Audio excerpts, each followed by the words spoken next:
שלום לכולם, אני שער שושן וזה הסרמוניק X 107.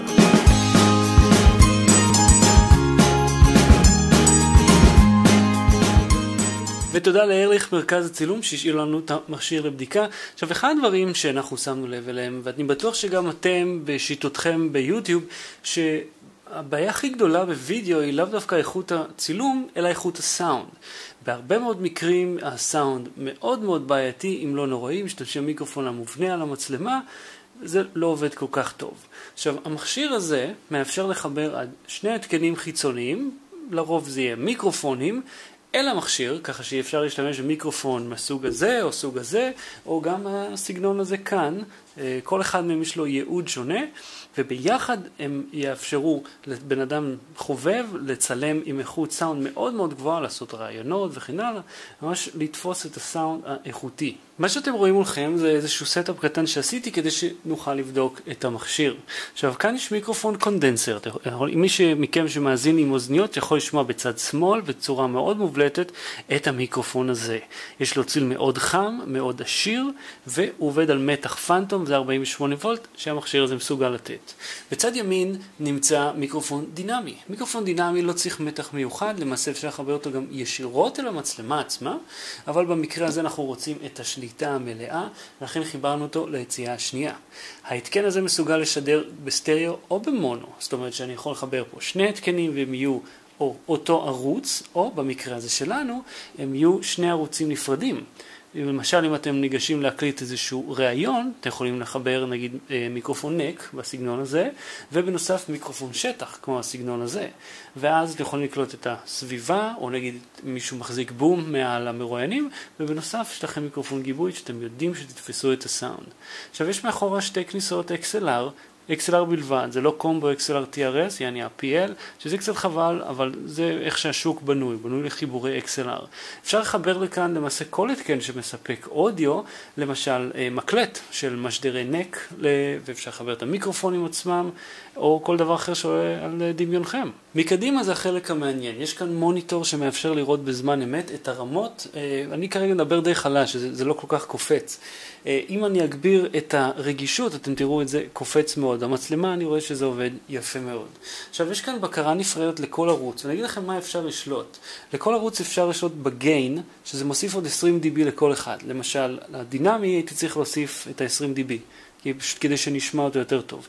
לקונדנסר פה, שעובד על מתח פנטום, שאני יכול לבחור איזה מהערוצים מקבל פנטום, לא הייתי צריך להוסיף, ואני יכול לשלוט ידנית בווליום של כל אחד מהם, שזה פלוס מאוד גדול. עכשיו, יש פה בקרה שנקראת AGC, Auto Gain Control. זה עובד ביחד עם המצלמה.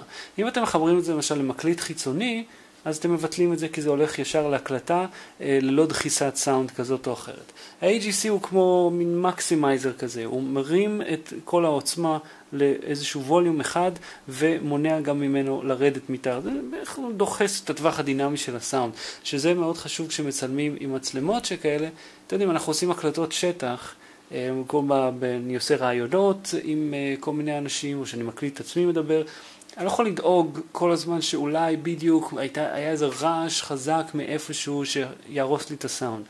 ואתם יודעים בדיוק איך זה נשמע, כשהסאונד שרוף ונשמע נורא, וזה מאוד צורם ולא נעים לי להאזין לזה. אז הבקרה הזאת מונעת את זה.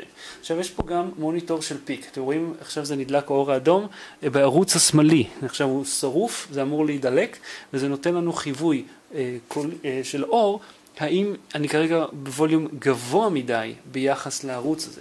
יש גם את המוניטור כאן שאפשר לראות. סך הכל אפשר לחבות את זה. אני לא יודע כל כך כמה זה חשוב האופציה שאפשר לחבות, אבל היא קיימת בהחלט. וכמובן יש בקרה בין מונו לסטריאו. אם עכשיו אני אעבור למונו, תראים הסאונד השתנה מאוד. שומעים בצורה אחידה בין שני הערוצים, אין יותר הפרדה. אני קופץ חזרה ויש לנו הפרדה שאפשר לבחור איזה סאונד. האמת שזה מאוד מאוד נוח שאפשר לבחור באיזה ערוץ, כי אם אתם באמת מקליטים בשני התקנים שונים, יש לכם כאילו מקליט רב ערוצי.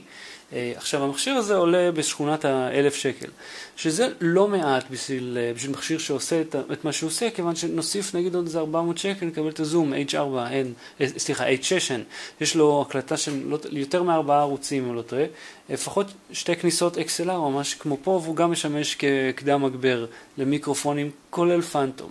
העניין שסרמוניק, שארליך הם היבואנים שלהם, אני לא יודע איפה עוד מוכרים אותם, הם מביאים גם טווח מאוד מאוד רחב של המוצרים האלה, שיש להם גם גרסאות עם קצת פחות פונקציות, שעולות הרבה פחות מזה, זה עושה אותן מאוד נוחות.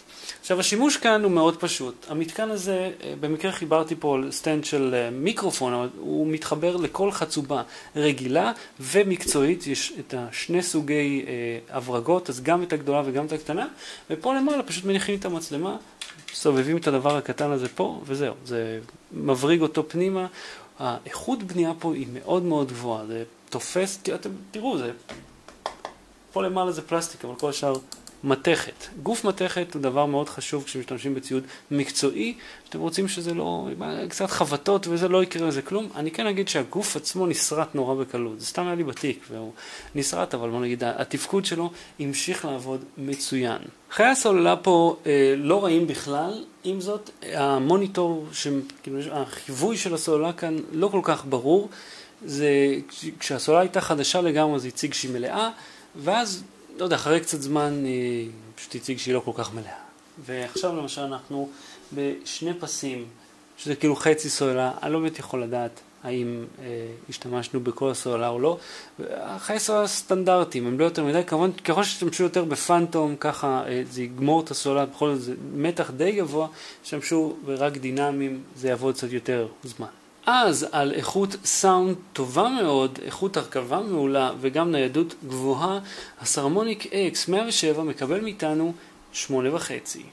לעוד סקירות השוואות וחדשות מהארץ ומהעולם, תעשו לנו סאבסקרייב כאן למטה, ואל תשכחו שאנחנו פה כדי לעזור לכם לעשות קנייה חכמה.